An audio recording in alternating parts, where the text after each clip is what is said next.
Hello friends, welcome to our YouTube channel. In this video, I am gonna tell you about how to fix your keyboard problem in your Realme device.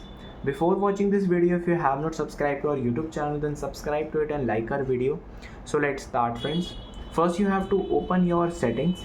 Then friends, you have to click on apps, click on manage apps, and here you have to write Gboard, Google Keyboard. Click on storage usage, clear cache, clear data, so it will fix your problem. Then you have to go to permissions and give a mic permissions, photos and videos permission, camera permission, and contacts permission, so it will fix your device. If not, you have to restart your device.